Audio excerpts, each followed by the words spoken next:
Now with this, I don't know how you want to do this since you're recording it rather than doing it live. Right. Do you have like a little intro you do? Do you want me to be quiet for that, or are you No, just gonna put it in post? honestly, the purpose of this was it's like there's a lot of people who are interested in just listening, and I feel like I want to have a conversation with you, and I feel like that is the best way to go about it. So that's what I'm doing. I'm just starting at like I don't know. I feel like it's very contrived to be like, "What's up, guys? It's me, Wacky James, once again back with another person." Yeah, it just kind of, it seems kind of stupid. I wanted to preface this with I was taking a shit before this, and I was that's why it was taking so long. But outside of the audio issues that I was having, I was watching this little Facebook video about some sweaty Antifas like crowding around this guy in Boston. I guess there's a Boston free speech rally, and he asked them. He just asked this group of women, why should I join your movement? And like clockwork, it seems like they all were just looked at him like, "Are you kidding me?" That was And one, a guy with the GoPro right on his shoulder. yeah. Yeah, I've seen that one. Yeah. The smelly, you could smell the purple hair, like it's just it looks gross. She's like, "It's the right thing to do." What is like when you first discovered the Antifa movement? Like, what was your like your takeaway initially? Well, I mean, with like Antifa, especially with like the Black Bloc in Europe, and well, mostly in Europe. I mean, my first encounter with really what they were was seeing the reaction to like G20, G8, that kind of stuff. Yeah, When they would just wreak havoc on the area, it was almost like the police were so used to the rodeo and the sideshow of it that they didn't really care anymore. They just let them go around breaking shit and burning stuff. right. That was my first encounter with them. And then we saw that kind of migrate over here. I mean, we always had Antifa, but the more, I guess, violent or active members of it, which would be like Black Bloc, that kind of stuff, we didn't really see kind of kick off until maybe once people thought Trump would have the Republican nomination. And then it kind of just exploded. It grew on itself.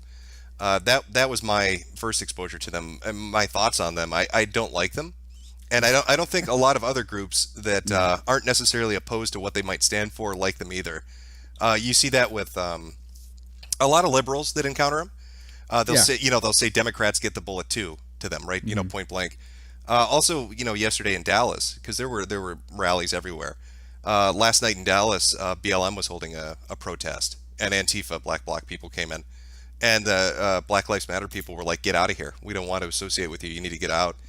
And they wouldn't leave. They started a confrontation with one of the Black Lives Matters speakers, and he's like, "You need to go. Take the mask off. We're not about that."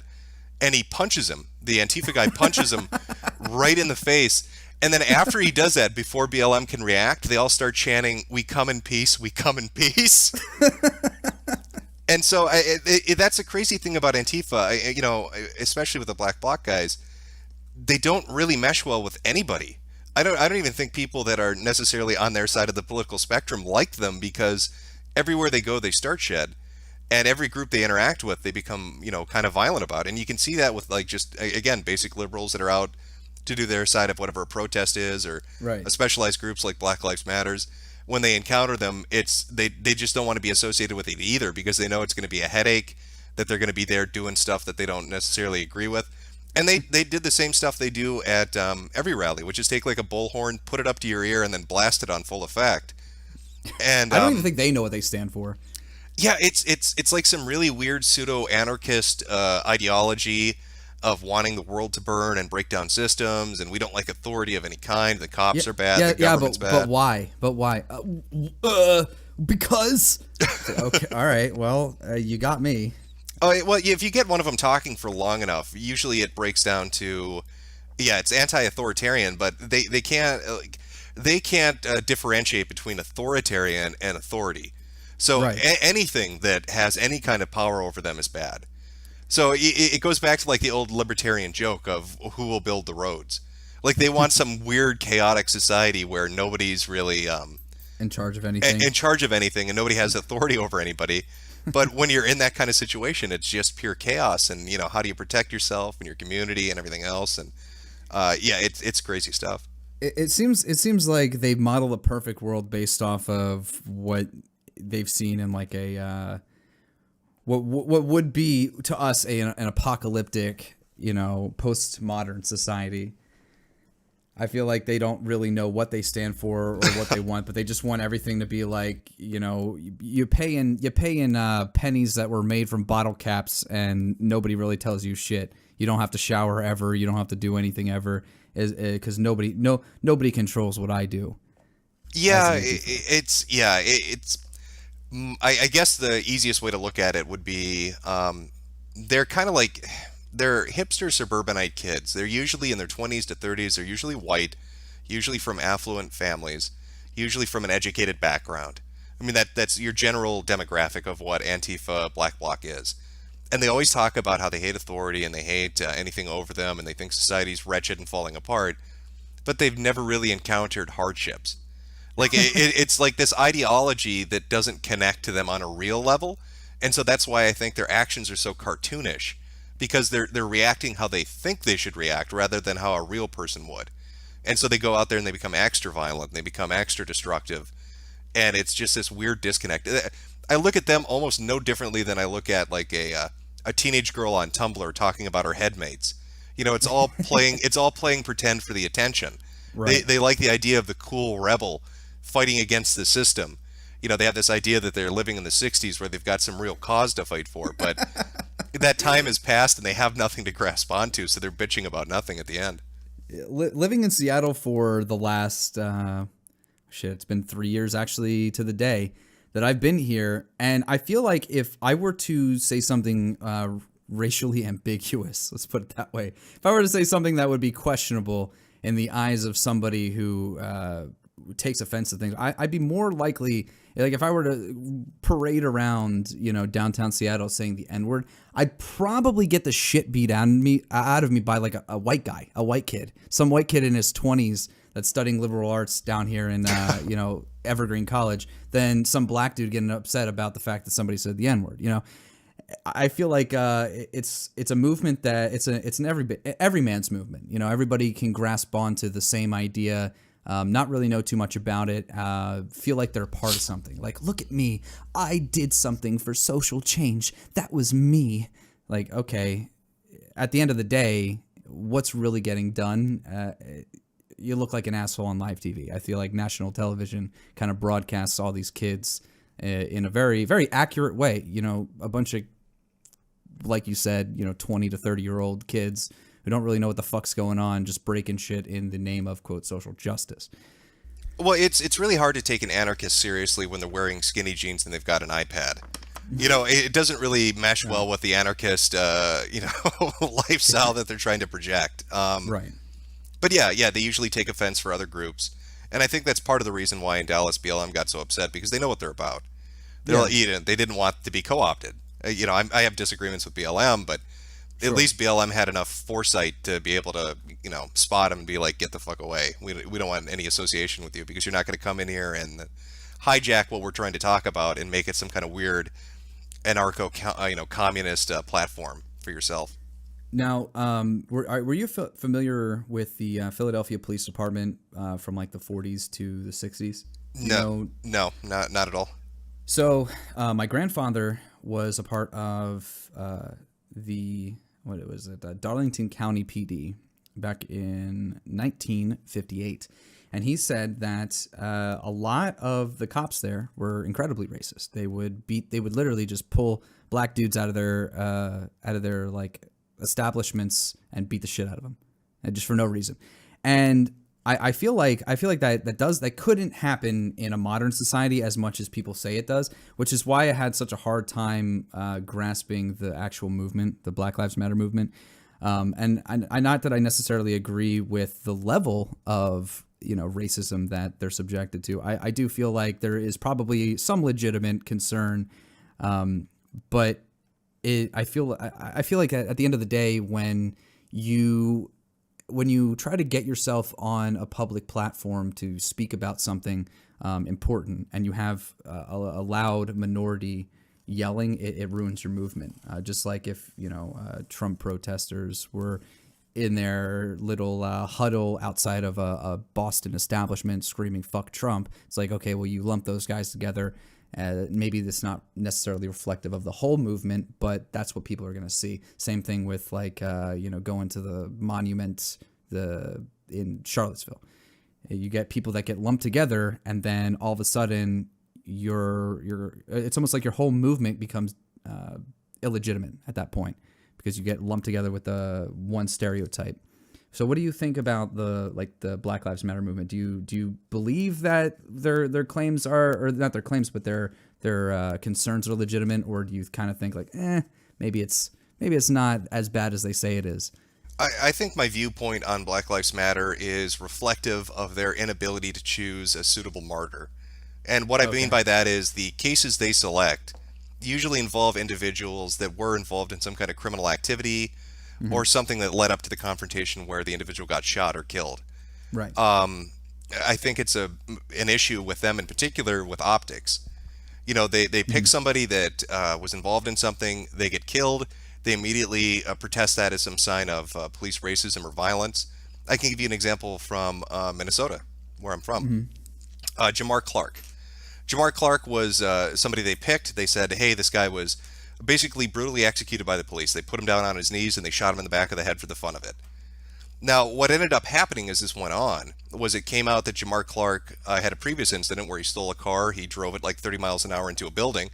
And then when the police came to arrest him, he claimed that they were beating him unjustly and they were racist and all of this stuff. Well, he was unaware of the fact that a camera was on him the whole time, and the police never did any of that. So fast forward a couple of months, and he's beating some female associate, his girlfriend or somebody he knew, as she was trying to be brought into a ambulance. So the police show up on scene to deal with him, and he basically reaches for one of their guns, and that's what ended up leading to it. Now, all the accounts from the witnesses saying that the police, handcuffed him, put him on his knees, and then shot him in the head, turned out to be false because they had video from witnesses that were involved. Right. And that's just another case. But that led to a month and a half, 2 months of protesting. And during that 2 months, when this was going on, they were, damaging property, blocking off roadways, getting violent with the police. Jamar Clark's brother was out there saying he supported ISIS and they should start killing anybody that disagrees with him. He was like, I'm down with ISIS. And so it's a big PR thing, right?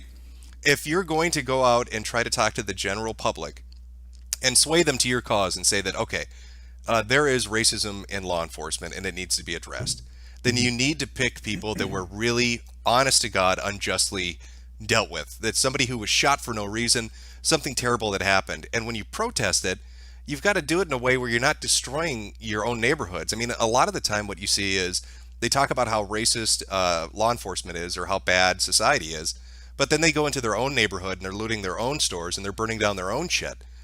And, we saw that with what happened in, oh my God, I can't even remember where it was. Yeah, they had the sister of somebody who got shot on there. And she actually said, we need, this is like a direct quote, or it's really close to verbatim, you can look it up. But she said on the TV, we need our weaves go burn down white people neighborhoods. Which again, I don't agree with. You shouldn't be burning down anybody's neighborhoods, but at least she had some sense in the fact that why are you destroying the place that you live? You're only hurting black business owners and people from your own neighborhood.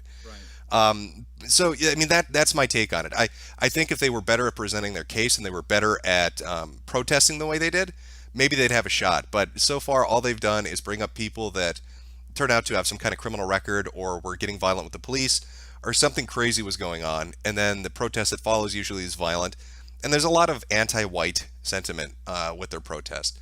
So, as a white guy, it's hard to connect to it, right? Why would it connect to me if you're telling me I'm the devil, basically? Oh, I'm shoving a camera in a cop's face and he punches it out. Look what this cop did. Look, all cops are scum. And they get shared 7 million times on Facebook and on Twitter. And it's like, look at this scumbag piece of shit cop that is doing this X horrible thing or doing Y.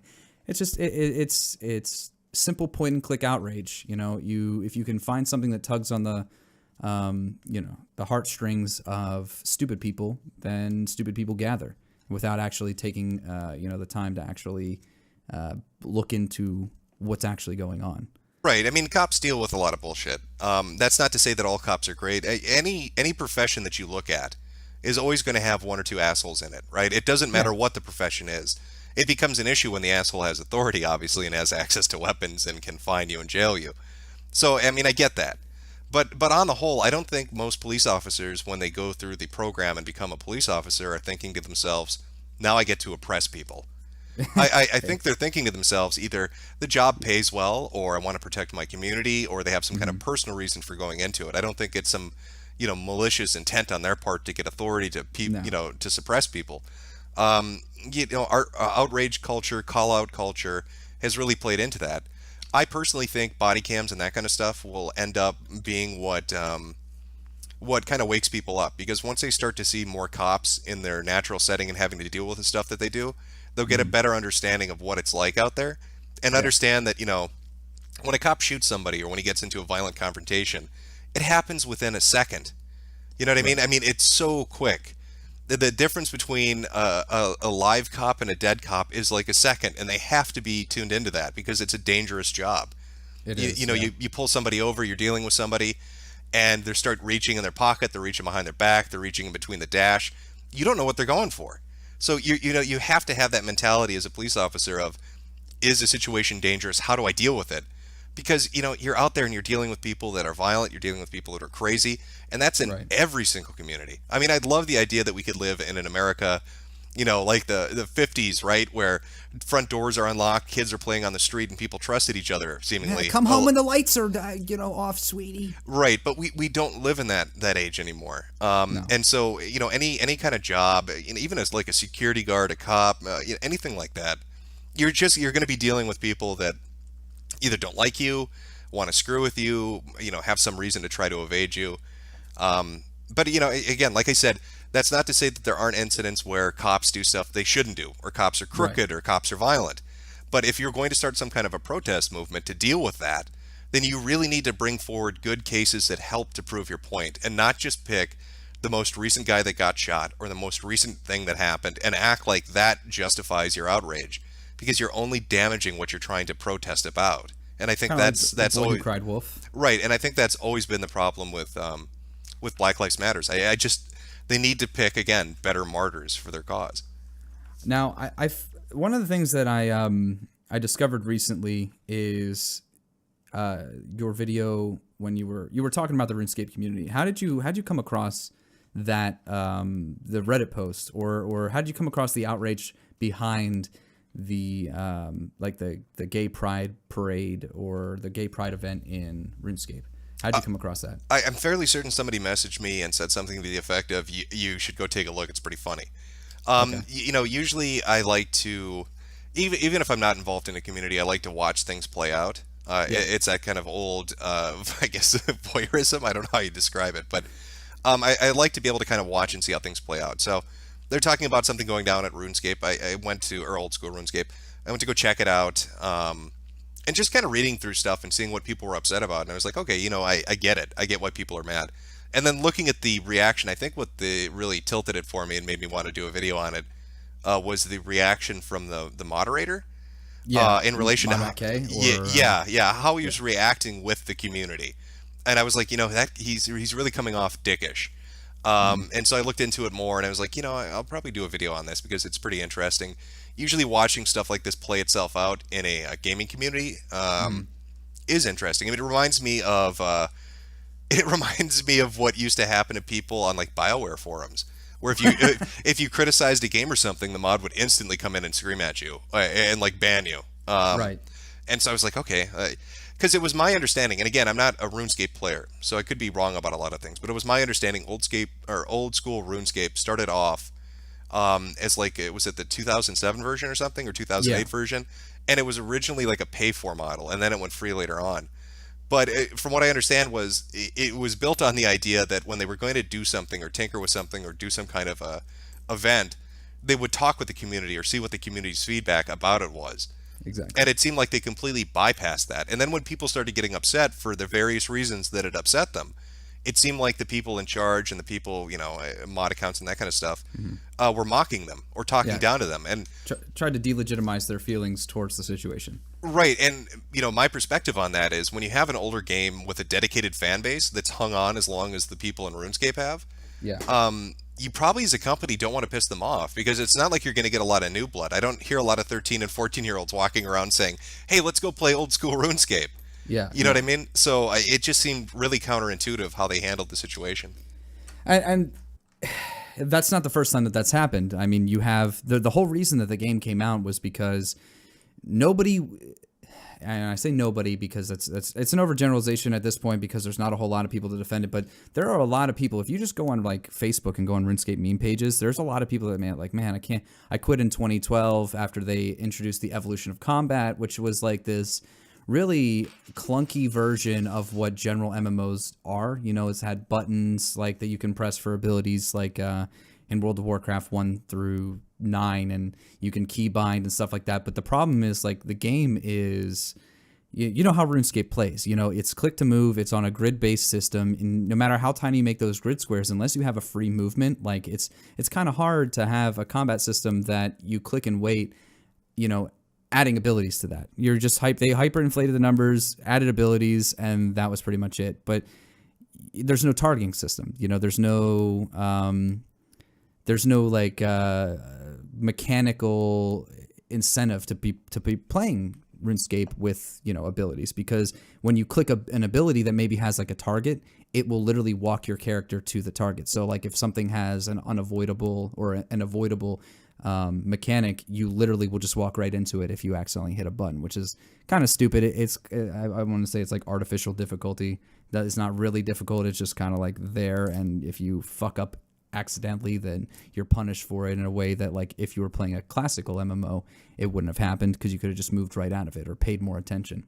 But the whole reason that old school RuneScape came about was because people didn't like the evolution of combat. They didn't like how the game was being developed at that point, because there was a lot of microtransactions that there's this one guy on YouTube who makes videos. He literally maxed out his RuneScape account with real money, and it took him like $20,000. But it was things like that that led to old school RuneScape being created. It was people really liked the older version of RuneScape, how it was being played back then, and they wanted it to be their game. They wanted the developers to develop a game around community-based voting to make it better for, I mean, the long term. It wasn't just some short term, like, private server you log on to. They wanted it to have real meaning to them because it's what people liked. And soon, 2007 RuneScape essentially started clocking over the numbers of RuneScape 3 to the point to where I'm pretty sure that on RuneScape 2007's best day, there's, I think, you know, over 2,000 or 3,000 more active players than on the main game that Jagex puts their money into, which is RuneScape 3. And that was a big incentive to play RuneScape old school, was that you could vote on everything. You could say, okay, well, if we add this boss, should we give it X? And then there's, you know, yes, no, or pass. And that's where I think that a lot of people were upset, is that, like, even with the smallest things like Halloween events, there was a poll for it of some kind. But they took this like almost cop-out straw poll during a RuneScape stream and were like, well, oh, the community agrees with us, so that must mean that we can do it now. So didn't make any sense. Yeah, I can understand what you're talking about. So the implementation of a newer mechanic in an older game didn't go over so well, and that kind of drove people over to an older version. Playing. Yeah, an older just version stop of the game. playing. It's weird. It's like developers have this. So they set up like an offshoot, and people start using that. And once they see the numbers increase, they suddenly want to get more hands-on, not realizing people went to the offshoot, the older version, because they liked that it was hands-off, that they weren't tinkering with it. Yeah, and so that was part of what played into it, was the idea that the community usually gave feedback, was usually, you know, brought into the conversation about things, and this was just kind of thrown on them. So it was an interesting story altogether, just kind of watching it play out and watching the reaction to it. Because I can imagine, you know, how crappy that can be when you're a part of a gaming community or you're really tied into a game, and just watching it be tinkered with to the point where it just isn't what it used to be, and having to find something new, especially when you've been committed for years and years and years to it. And that's kind of what happened to World of Warcraft. World of Warcraft, they I don't know. I want to say that they stopped really caring. I don't want to say that they stopped caring, but a lot of the people that actually gave a shit about the game left because they didn't like the way that the company was taking their game. And then a lot of players in turn left as well, because it was like the more and more you're playing and engaging with this game, it's starting to not become the game that it was. Or it's starting to kind of morph into something completely different, and it makes it not fun anymore because you're changing so many things that make it great. Why am I going to continue to play something that you guys are just running into the ground? Just like why would I keep using Xfinity if Xfinity is charging me $150 for just garbage service? Why am I going to continue to eat at this restaurant if it's notoriously shitty? So I think that's just a lot of developers have lost my trust over the years because of that, because it seems that the more they go into certain things, the less they care about others. Like the more they go into microtransactions, the less they care about actual gameplay. Well, and it seems too, like, I think Jagex is in a position right now that's probably not good. I mean, they were sold to one Chinese company, and then that Chinese company sold it to another Chinese company.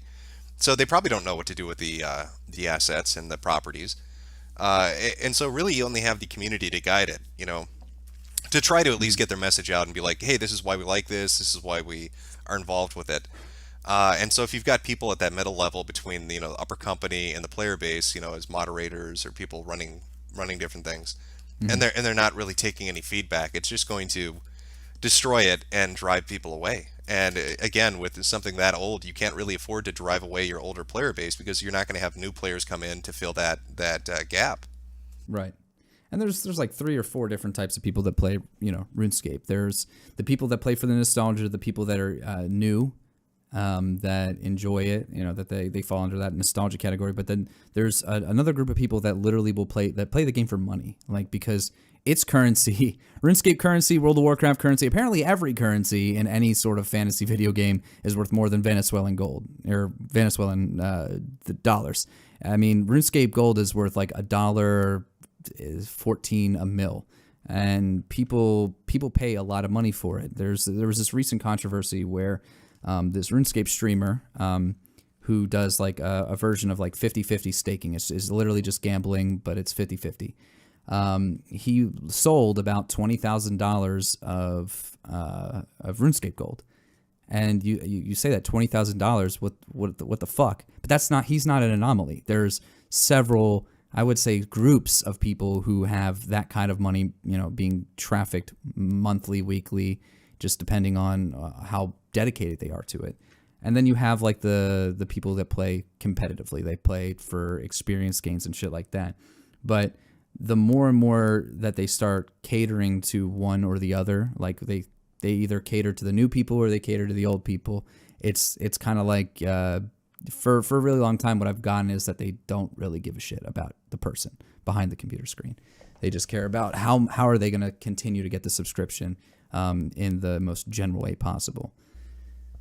Right. And as far as like I said, I don't play RuneScape. I think the closest I've come to the company would be, because they had a hand in Ace of Spades, and just kind of watching that. And they did something similar. I mean, the DLC that was released fractured the player base, so you had a low amount of people playing, and then you put an entry barrier to continue playing with them, which was the DLC, because it wasn't mixed multiplayer. It was like segregated. So if you had the DLC, you were separate from the normal numbers. And you can see that really hurt the amount of people that was playing. And it went from maybe a couple thousand to, if you try to play Ace of Spades now on like Steam, 40 or 50 people. If you're lucky, right. Well, beyond during the entire day.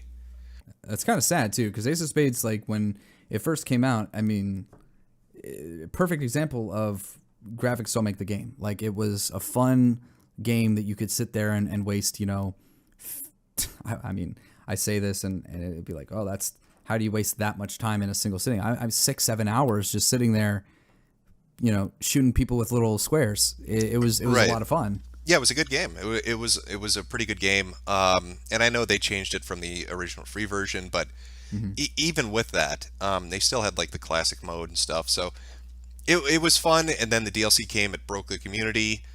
They tried to repair that by making the DLC somewhat free, and then later on they released DLC characters, and it's just the same shit over and over again. But if you got 40 or 50 people playing and you keep fracturing it, it's done at that point. They'll never get the numbers back. The game is dead. Well, they're notorious for doing that shit. They're Yeah. notorious for splitting communities and running games into the ground. They don't have a game right now that's so successful that they not fucked, the one community or another in that specific part of the game. And I in that think specific game. I think that mentality goes back to them not looking at realistic numbers. I mean, they're not looking at the amount of people playing; they're looking at the amount of units shipped or sold. So they look at like Ace of Spades and they think, "Oh shit, we've sold 150,000 copies. We should do DLC because we'll at least get 10% of that." Thinking we'll get 15,000 purchases, but the reality is you've got 2,000 people playing it. So it's not Right. 150,000 people that'll buy your DLC. It's 2,000, and of that, maybe 10%. So you're looking at maybe selling 200 copies of something, and then that has a negative effect on the people playing because it fractures that small number. Right. It's just bad business, really, is what it is from their perspective. From my perspective, looking at what they're doing, it's bad business. I can't imagine that it was a very profitable move, and that's probably part of the reason why they got the deal with the Chinese company in the first place. Yeah, I mean, it was a long time coming. There's actually rumors back in 2013 about it, but some point, I think that was right around the time that Old School RuneScape came out, that they made their money, so they didn't have to. They kind of dipped a little bit, in altitude, and they're like, okay, now we're stabilizing a little bit. But now I think it got to the point where the numbers dropped so low that they had to do something, because as a company, they couldn't have been making that much money off of their already free to play game.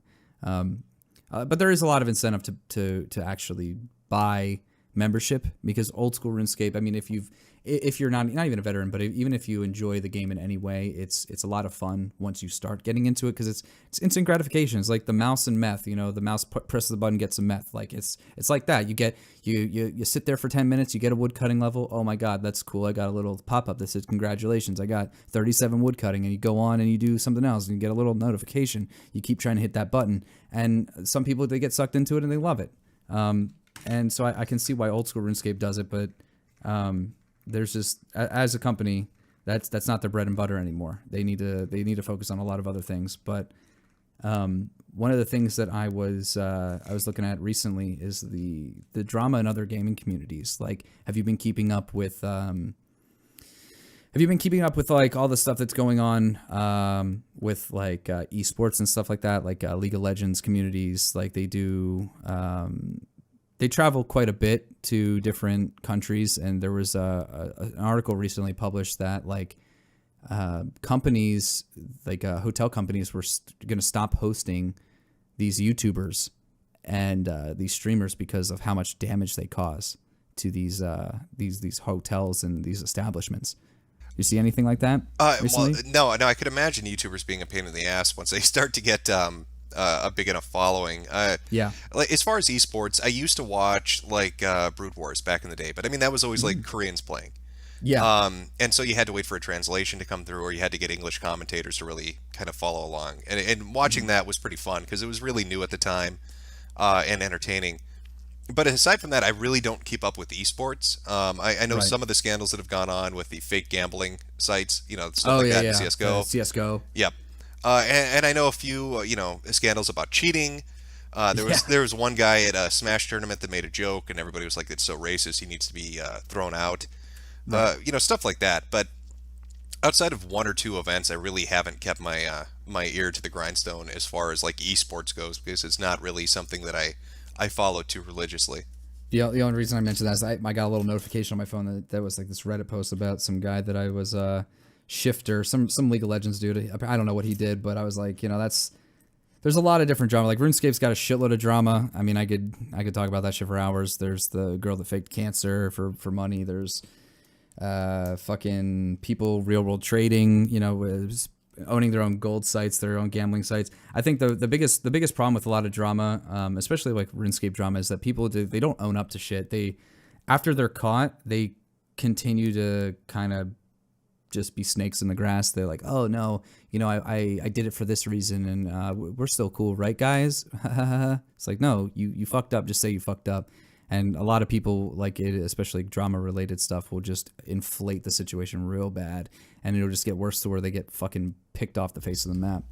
Right. Yeah. I mean, that's pretty typical behavior all around. I mean, when somebody gets busted for doing something like a scam or whatever, Yeah. usually they start to associate themselves with the scam. So, like when you're attacking what they did, they take it as an insult against them rather than just saying, you know what, yeah, I fucked up and I shouldn't have done that. They're like, oh, why are you attacking me? So it becomes Right. this big fucking thing where they just can't come out and say, yeah, I fucked up. I shouldn't have done it. Um, yeah, there's a lot of stuff like that in gaming. I mean, there have been a lot of scams. You remember the Twitch streamer who pretended to be paralyzed? He was in a Yeah, yeah, wheelchair. yeah. Just got up. Yeah, got up and walked out of the room. And so, like, what the fuck was that? Because this guy was making a ton of cash, had a bunch of followers, and it was all bullshit. Right. Yeah, a lot of stuff like that pops up. A lot of, I need money, I'm in a bad situation, I've got cancer, I'm injured, I'm ill, I'm doing a fundraiser. Come to my gambling site, it's legitimate. Come to my gold trading site or item site, and then you end up getting fized, and all your information's out there, and they're using it. It's just a lot of crazy shit like that happens in every community. So it's interesting to watch from the outside when you're not a part of it. It's got to be infuriating when you're in the community and watching it kind of implode over your head as everybody's getting sucked up into it. Now, I'm friends with a few different YouTubers, and one of the things that I've noticed, not with all of them, but with some of them, is that they'll oftentimes they'll pretend to care about a subject just for the simple fact that it's trending. It'll make them a little bit of cash.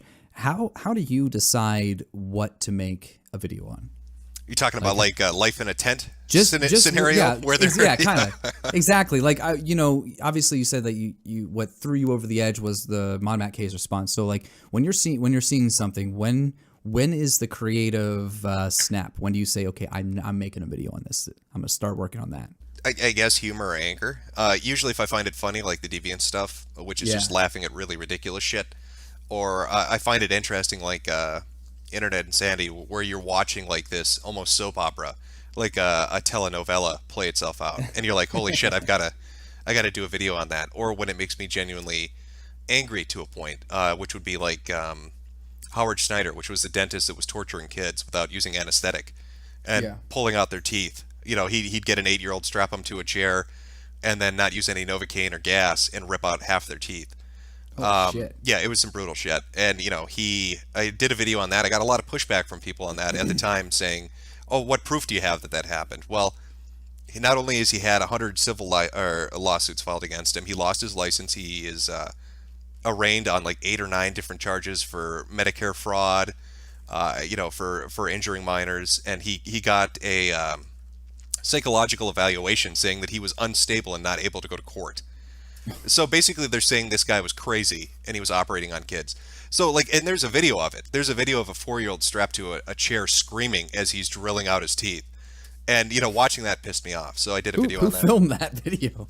One of the dental assistants was like, they said they were like, something's wrong here. Like what's going on in this office is wrong. So they filmed it and released the tape. And that all of a sudden all these parents start talking to their kids, and all the kids say the same thing. They're like, yeah, he never gave me Novocaine. He never did this or that. And so yeah, just like an evil asshole doing it for money. Saving a buck, saying he used anesthesia when Yeah. he didn't. Man. So stuff like that. So it's either funny, it's interesting in a kind of a morbid curiosity sort of way, or it genuinely makes me upset. I don't like to just do a video because it's something being talked about. A lot of the time you won't see me talk about stuff like Sargon at whatever that VidCon panel was with Anita Sarkeesian. Right. I had no interest in talking about that. I know everybody else did a video on it. There were 10,000 videos talking about it. I had zero interest in talking about it. It's not new. Well, it's not that it's just not new, but it's not something that caught my attention. Well, I mean, like the type of shit Anita Sarkeesian stirs. Well, yeah, that too. But I mean, again, it just goes back to, unless it's interesting, funny, or really pisses me off, I'm not going to talk about it. Yeah, and I don't care if there are people doing videos and those videos are getting millions of views because they're talking about it. If it just doesn't have a connection, I have no interest in pursuing it. Who do you watch on YouTube? I mean, I watch, sorry. well, yeah, I don't watch. People get the idea that because I talk about social justice stuff or I talk about politics on occasion, that I'm like really tuned into it and that's what I watch. I will. You know what? I'll pull it up right now. You want to know what I watch? I'll tell you some of the stuff I'm Exactly. subscribed to give you an idea of what I actually am. Firefox. Hold on. After the newest update, for whatever reason, my browser is just dragging its ass across the internet trying to start it up. I think some of my plugins are wonking it out on me here. But one moment.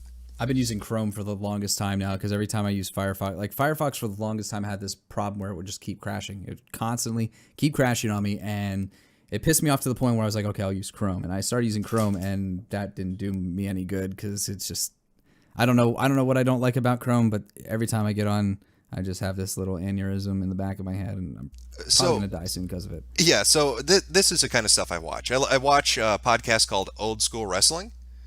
Really great shit. Really, really funny stuff. If you're into like the really old wrestling stuff, they're great guys. Funny to listen to.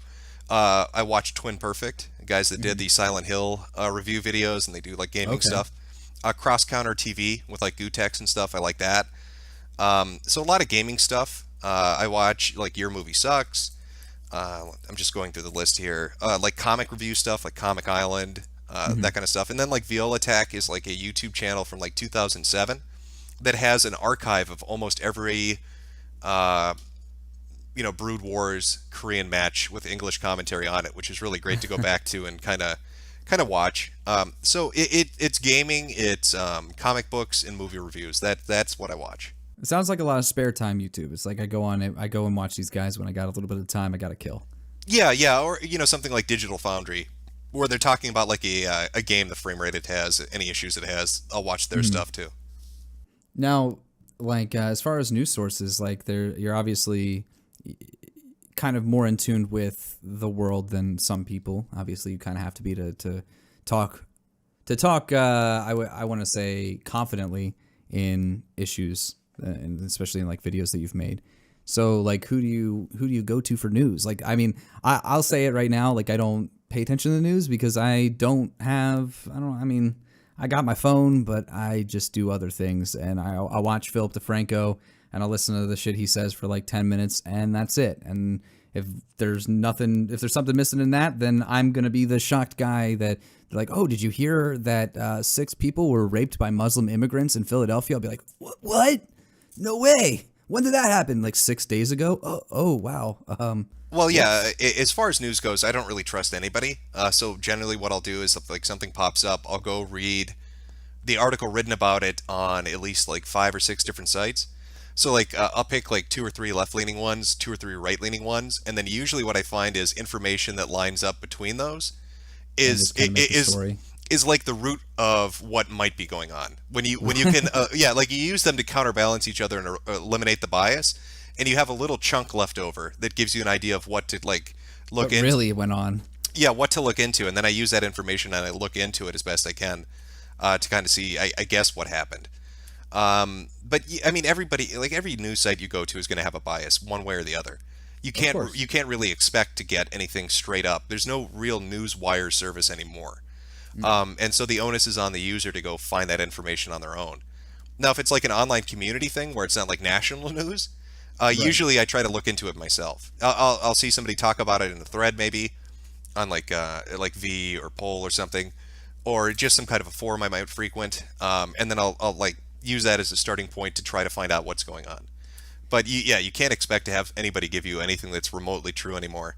Everybody's full of shit at this point, and you've got to get good at digging through it to try to find some nugget of truth. I mean, that's the internet for the past however long. I mean, what I would say since like 2008, the internet's just been a steaming pile of shit. You just got to start weeding through all the shit just to find the things you're trying to look for or the information you're trying to look for. Yeah, pretty much, pretty much. Do you, like when was the last big growth subscriber wise that you had? Like, do you remember at what point you started seeing a substantial growth? Well, I mean, I guess that would be what channel are we talking about? Oh, how many channels do you have? I've had maybe 70. Holy fuck. You have to understand, my mentality when using the internet is kind of an older one, where you would use a username just for whatever community you were in.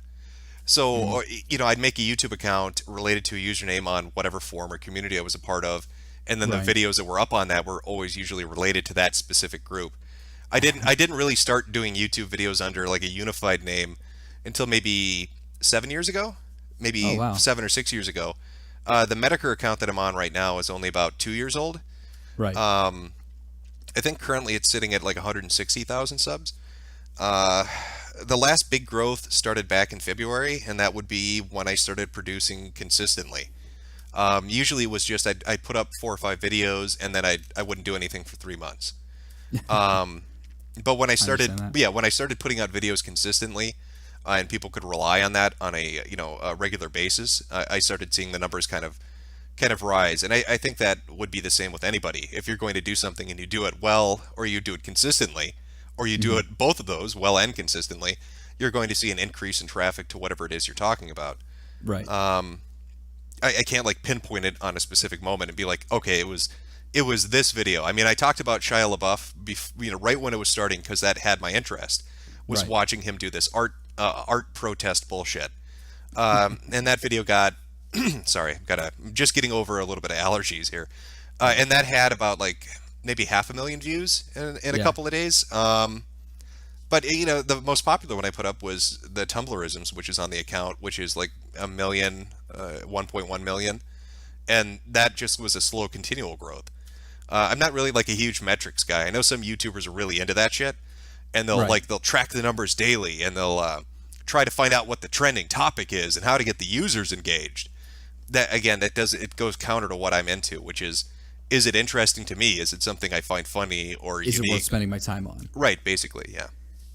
I was because I've seen a good portion of the videos on your channel, and we talked earlier, and you mentioned that you were you've done some streams, you've been playing games. I wonder if you are ever going to take what audience you have and attempt to not even transfer a community, but start something with that community. Like maybe a website that has things that you find interesting. Because I feel like with the videos that you make, there's a market for people who really want to engage with the things that you find interesting.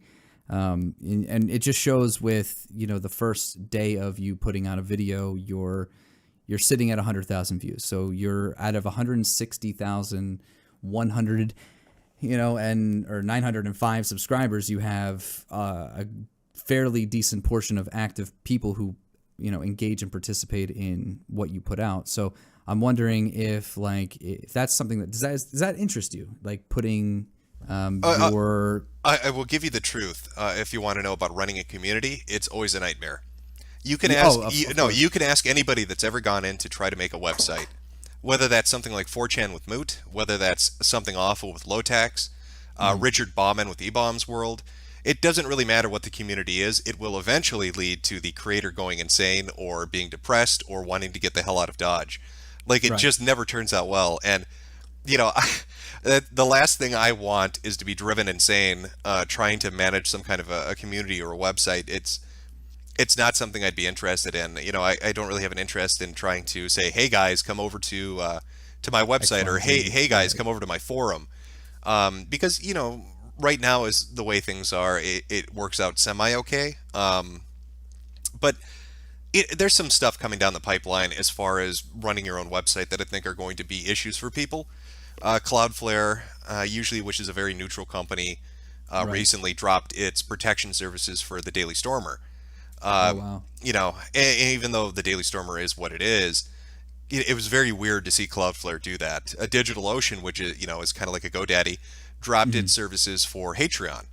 So I think what we're going to start to see is websites that have not very PC communities are going to start to be under the gun a lot. And Right. if you say stuff that is, even if it's meant to be humorous but is extreme in some extent, those sites aren't going to have people hosting them. They're not going to have services. They're not going to have DDoS protection. Hmm. And so it's just you go out, you set it up, and then it falls apart in a year. And it seems like a lot of effort to put into something that's either going to drive me crazy or be destroyed by the people that are supposed to be providing the services I'm paying for. Right. Digital assured destruction. Yeah, that's what the Yeah. video was talking about. It's the only way that I saw, at least at the time, to I guess try to deal with Co- what I saw as a kind of a censorship push. on the part of social media platforms and service providers. It's unfortunate. It's really unfortunate. I mean, it's not like as bad as other countries, but we're in a society now where if you don't like if I don't like what you say, and I have more money than you, or if I've got control over something you don't, that I can yank the rug out from your feet and say you can't say that on this platform or any platform that I can control. And that kind of sucks. I feel like there's an issue stirring in the online communities with not speaking out against it or not saying enough to kind of raise awareness. There needs to be more videos like Dad. There needs to be a lot more videos from people who have bigger audiences saying this is going to happen to us if we don't say, hey, don't fucking throttle my internet. Hey, don't tell me what I can and can't consume, or can and can't consume, rather. Right. It's a shift from, the internet used to be, if you didn't like it, don't go to it, or Right. you can choose for yourself what you consume. But now a lot of these companies want to put themselves in the position of choosing for you and Right. taking the base position that you're unable to do it, or that you're highly offended at everything. And I think that that's going to be an issue going forward for a lot of people on major social media and even service providers, is how do you deal with that? And then that's encouraged or facilitated by companies like Twitter, which is run by Jack Dorsey, who allows on his platform certain individuals that can do actions that other people could never do.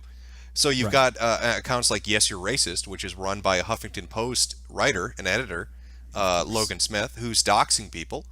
And then the docs that he comes up with in the story, this is what I find really interesting about this situation. He works for Huffington Post. Excuse me, Huffington Post is writing about what he's doing, but not explaining that he works for them. So it almost seems like Huffington Post is using somebody who's on staff to stir up drama to create a story to write about. So he goes out, he doxes somebody, it gets 10,000 retweets, they write a story about it. He goes out, he doxes somebody, it gets 20,000 retweets, they write another story about it.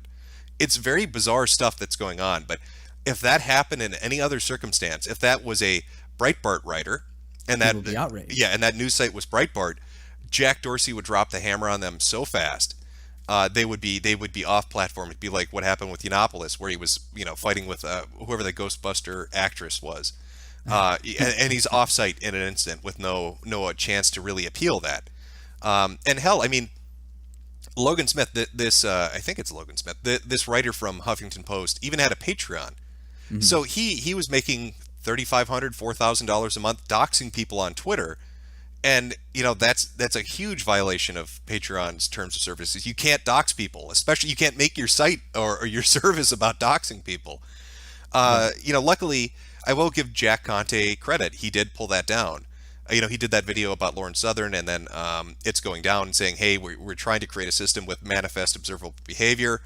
We're trying to do it where if we see real harm being done, we're going to pull the thing down.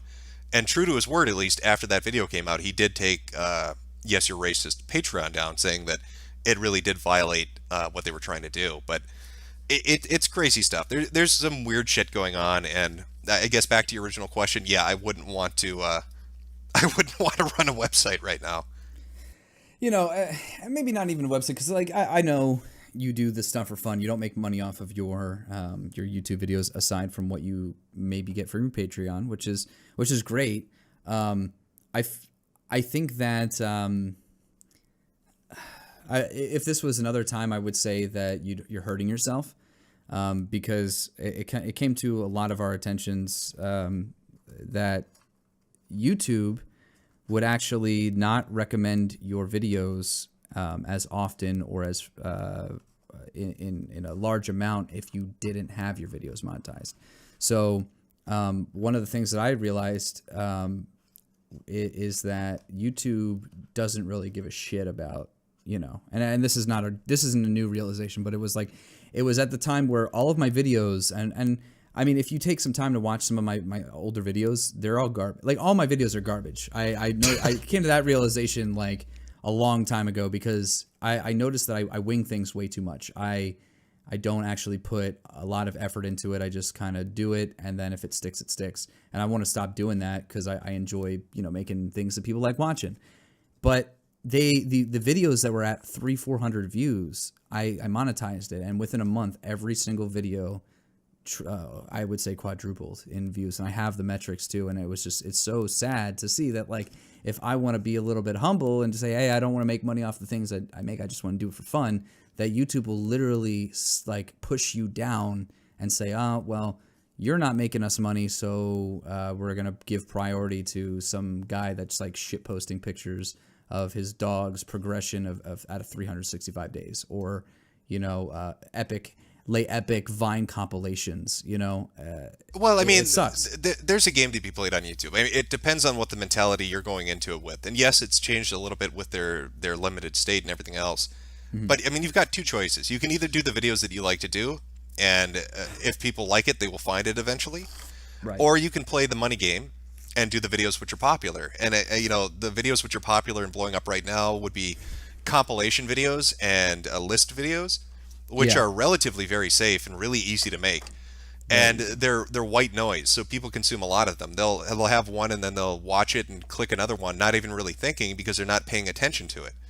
So with videos like that, I mean, you can make a shit ton of cash. You can grow your sub base. I've seen list video and compilation channels go from 1,000 subscribers to 200,000 in the span of 2 or 3 months. So if you're looking for money, if you really want to make it big, that's what you do. I'll tell you that right, outright. I've said that for a year now. That's the way to get big on YouTube at the moment and make some money, aside from like vlogging, which is like another big trend right now.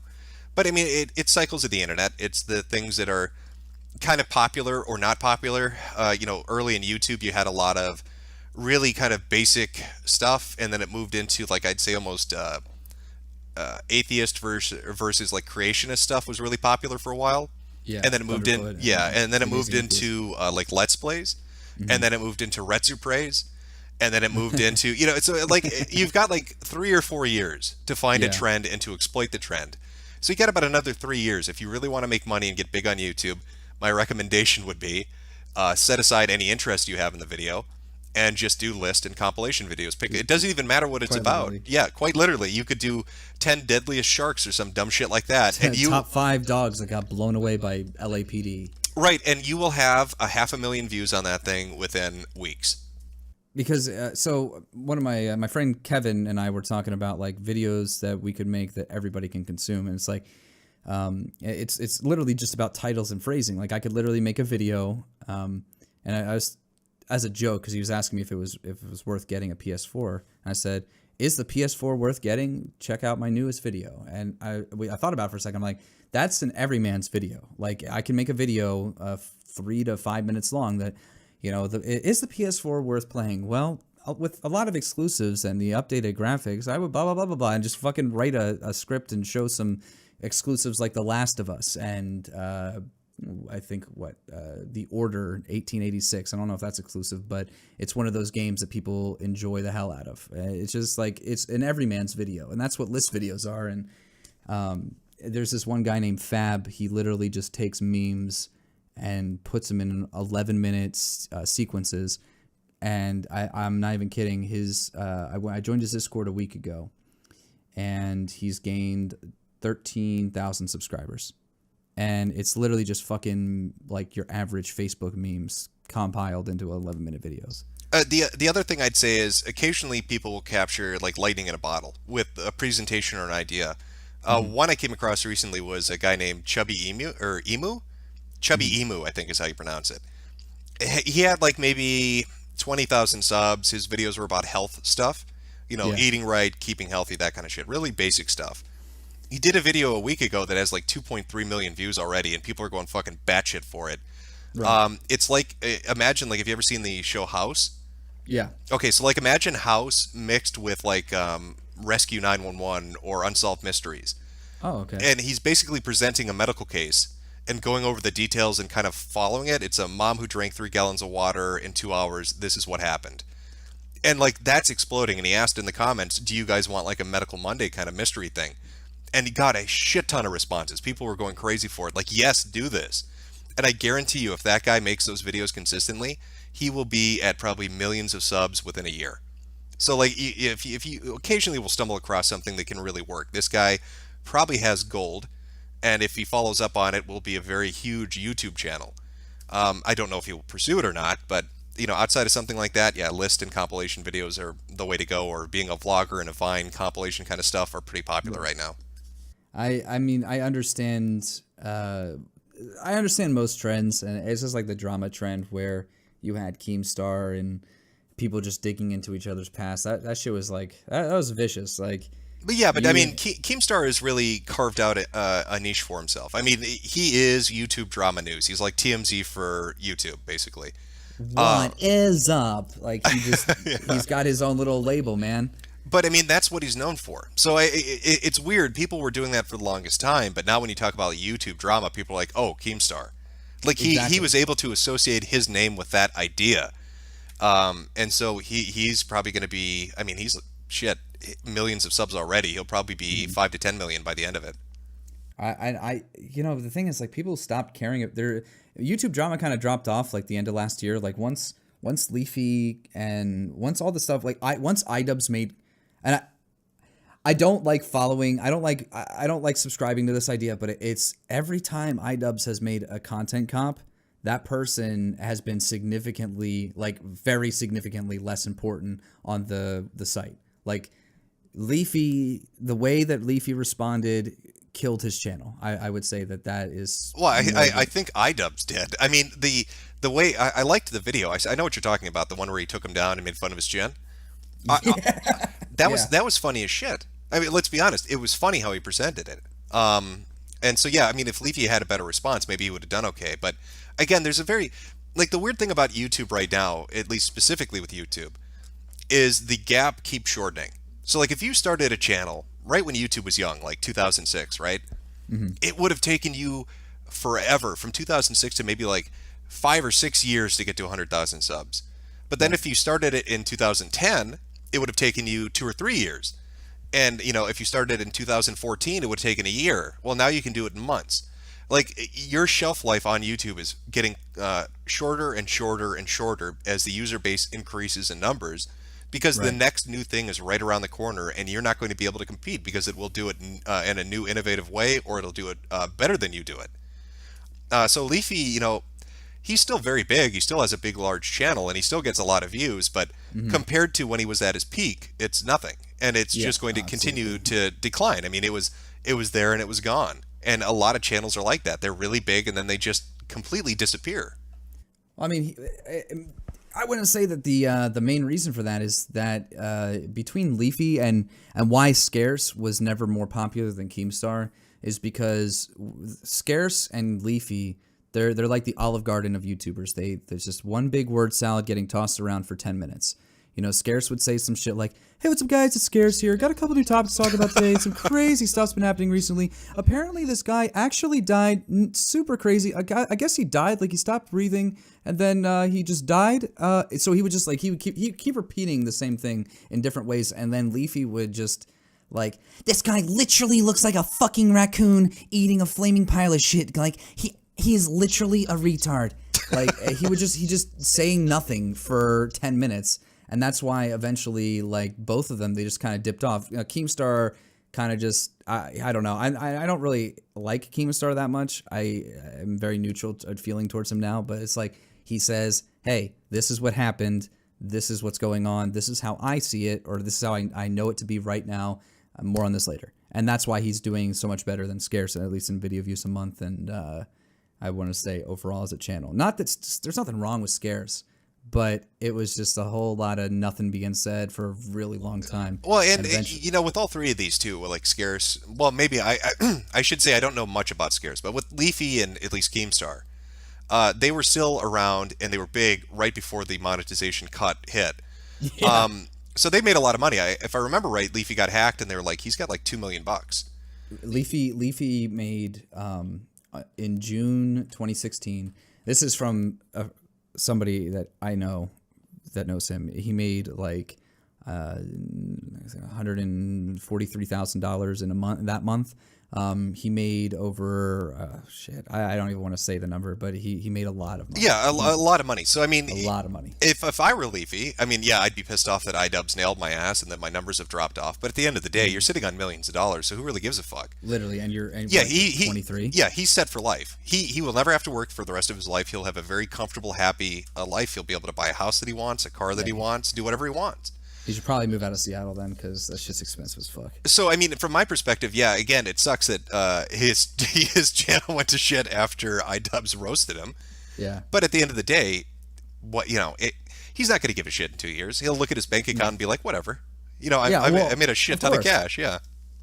Now, if he's not getting hit with the monetization things, like he's still making like 10 grand a month. I mean, even if he is getting hit with it, he's still so far ahead financially that he doesn't have to worry about it. Now, anybody trying to do what they do, like a Keemstar or Leafy or a Scarce or whatever, now will never hit that. They will never make that kind of money because monetization will not be their option. So they'll either have to do Patreon, which is risky, sell merchandise, which might work for a while, but it's limited, or sell to a network.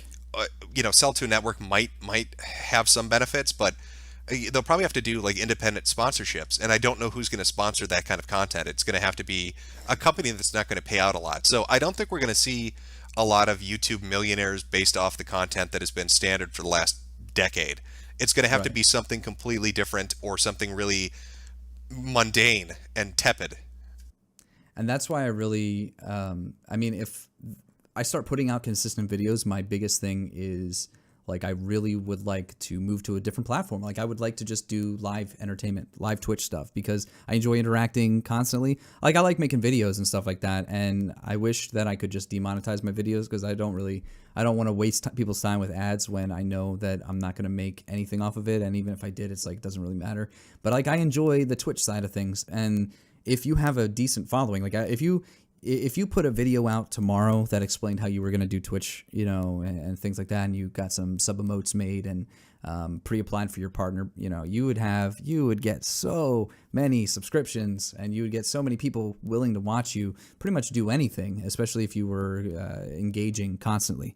And I think that's where it's kind of moving to, is like the Twitch is going to be the next monetizable platform, because everything's live. Advertisers have no fucking choice. Right now, they have no choice but to run ads alongside these streams. Yeah, I'd say that's probably going to change. I mean, I think Twitch will probably have, maybe I'll give it a 2-year window before that really gets hit. Right. But still, 2 years is not bad. No, don't get me wrong. I'm not saying it's bad. From a personal point of view, I'm not really, like, I've done streams and stuff before, and I get decent numbers when I do them. But it's just not the kind of thing that I do. You have to be a certain kind of personality to be able to sit and like do gameplay, that kind of stuff for it 4 or 5 hours. Yeah, and you have to have a good setup. I mean, my headset, as you can hear, is really tinny. It's not bad though. It's really not bad. I was surprised. I'm really surprised. Well, yeah, it's not horrible, but if you're going to listen to it for 5 hours, it needs to be better. So you need to have a better setup. You need to have all the shit set up, all the software. You need to know that, and it's a fucking headache. And besides, I have the way my stuff's set up right now. I do videos that interest me. I put them up. I don't want to find myself in a situation where I feel like I have to stream every day because there won't, yeah, because people are not interested, and then you're charging people to watch it, and it just, more power to the people that want to do it, and God bless your success, but it's just not the route that I would go personally. Well, one of the things that I was excited to see is, in the near future is maybe some of that, maybe an Overwatch stream, something to kind of throw that curveball. Go on some RP servers on GTA and fuck with some spurgs, because Britbong does it on YouTube. It's fucking hilarious. If you ever get a chance, I'll send you the video that I'm talking about if you haven't seen it already. Is well, yeah. I mean, I've watched stuff like that in the past. I mean, I used to follow like MyGot stuff when they would put it out consistently for years and years, and that was always funny as hell. Again, it's just probably not something I do. I mean, I've done 1 or 2 gaming streams, and that was always like as a part of something else, and usually related to E3. It was like a warm up to E3 coverage. Oh, so you did that kind of stuff then, huh? Yeah, but it was on YouTube, and it was really Right. basic games like Honey Pop or shit related to that Yeah. stuff I liked because I liked Bejeweled, so Honey Pop worked really well for that. Um, just kind of stuff like that. But yeah, I I wouldn't I wouldn't do. I think the only person I don't really hang out on Twitch much. The only person I Hmm. really watch over there is Harmful Opinions. Yeah, yeah, yeah. I know who that is. Yeah, and I like his streams because they're funny, and he usually gets up to some mischievous shit. And it's weird watching Notch consistently go in there and talk to him. Like, Yeah, yeah, yeah. he'll be playing a game like he was screwing with some kid in like a Gary's Mod game. I don't know what he was playing, but he got the kid to shit talk Notch as Notch was in the chat room. So some little 10-year-olds making fun of him. It was really bizarre. What's it called? Notch. Notch is he's a pretty interesting guy. If you've followed him on Twitter this last 2 years, Yeah, he's like, he's got the I don't give a fuck money. yeah. I was about to say that he's been increasingly more and more. I don't give a fuck. And Yep. it shows. It What, shows very hard through his Twitter. once you get that kind of level of cash, yeah, you can enter the I don't give a fuck mode where you can say whatever you want to whoever you want without any repercussions. What, you're gonna take my money? It's a fantastic position to be in. Yeah, I yeah. bet. I'd love to be in that position. I'd love to have I don't give a fuck money. Everybody would love to be in that position. But it's fucking been like an hour and a half. I appreciate your time, and maybe one day have something a little bit more interesting prepared. Something else going on in the world that we're both on equal terms to talk about. It'd be pretty cool to get back in here. Maybe in like a month or two, see what other kind of shit's stirring in the world. Yeah, anytime, man. It's been fun. Yeah, anytime you want, just hit me up and we'll do another conversation, another podcast slash stream. Yeah. Yeah, not a big deal. That's usually what these are like.